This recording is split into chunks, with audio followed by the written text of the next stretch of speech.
Everyone, I hope you are doing well. Today we'll talk about how to change store currency on the application of Shopify. We go to Shopify app.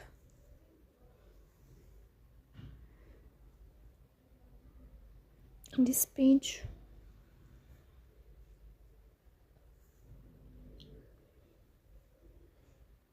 we go here to design.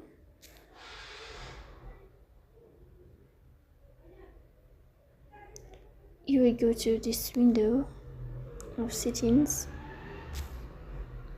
You click on this window of general settings. You will find this page.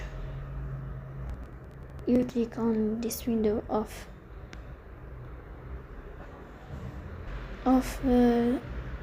currency. Here we click on change store currency and we change it, so please don't forget.